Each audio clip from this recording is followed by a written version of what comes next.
Et on passe à l'éclairage de Christian Boulet. On va découvrir avec vous ce soir, Christian, une page peu connue de l'Afrique ancienne, un héritage qui fait référence à ce qu'on appelle aujourd'hui les droits de l'homme ou encore la bonne gouvernance. Et pour débuter, on va faire un voyage dans le passé. Oui, Linda, je vous amène dans l'Empire du Mali entre le XIIIe et le XIVe siècle. L'Empire du Mali était tout simplement l'un des plus vastes et les plus puissants d'Afrique, on le voit figurer sur cette carte.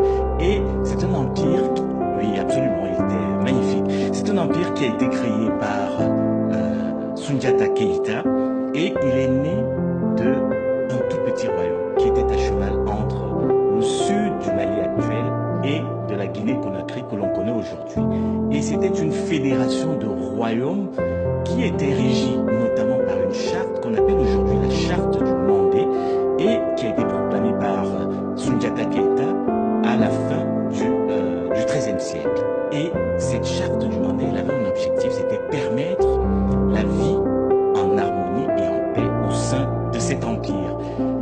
Et le plus important pour cette charte du Mandé, c'était d'essayer de faire en sorte que toutes les populations au sein de l'empire vivent plutôt en paix. Et sans agression extérieure. Alors cette charte, Christian, elle est aujourd'hui inscrite au patrimoine mondial de l'humanité de l'UNESCO, en fait depuis 2009, et sous certains aspects, donc elle préfigure la Déclaration universelle des droits de l'homme. Absolument. Dans son article 5, par exemple, cette charte du Mandé, je rappelle que nous sommes au XIIIe siècle, au cœur de l'Afrique, dans cet empire du Mali. Cette charte dispose que chacun a le droit à la vie et à la préservation de son intégrité physique. En conséquence, toute tentation d'enlever la vie à son prochain est tout simplement puni de la peine de mort. C'est l'article 5 de cette charte. Un autre article que j'ai choisi, l'article 16 de cette même charte du Mandé, nous sommes au XIIIe siècle. Il dit ceci à propos des femmes. Les femmes, en plus de leurs occupations quotidiennes, doivent être associées à tous nos gouvernements, évidemment les gouvernements de l'époque de l'Empire.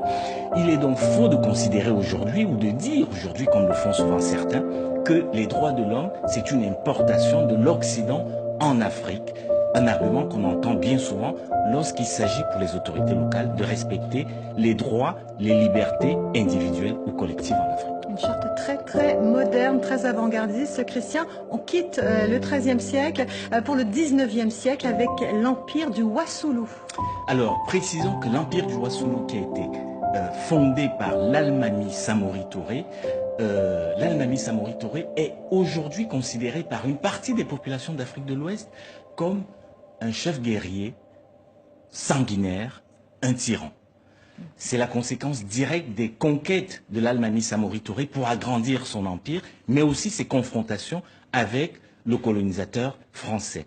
Et justement, une autre partie, tout aussi nombreuse, des populations de l'Afrique de l'Ouest, considère l'Almami Samori Touré comme un grand homme et surtout un résistant à l'invasion coloniale française. Et c'est au sein de cet empire du Wassoulou que l'on voit sur cette carte, à la fin du XIXe siècle, que les griots ont écrit un hymne à la gloire de l'Almami Samori Touré, un hymne qui devrait aujourd'hui être inscrit en lettres d'or sur les bureaux de nombreux chefs d'État d'Afrique. Alors qu'est-ce qu'il dit cet hymne, Christian? Eh bien écoutez, si tu ne peux organiser, diriger et défendre le pays de tes pères, fais appel aux hommes plus valeureux. Si tu ne peux dire la vérité en tout lieu et en tout temps, fais appel aux hommes plus courageux.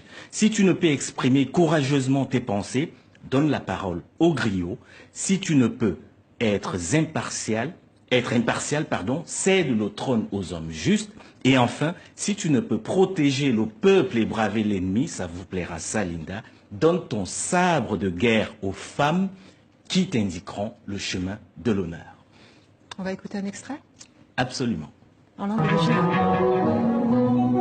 L'hymne de l'empire du Wassoulou proclame: si tu ne peux organiser, diriger et défendre le pays de tes pères, fais appel aux hommes plus malheureux.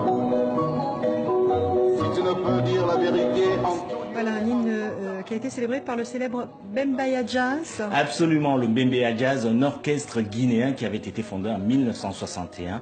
C'est la Guinée de Sékou Touré juste après l'indépendance en 1958. Merci beaucoup, Christian.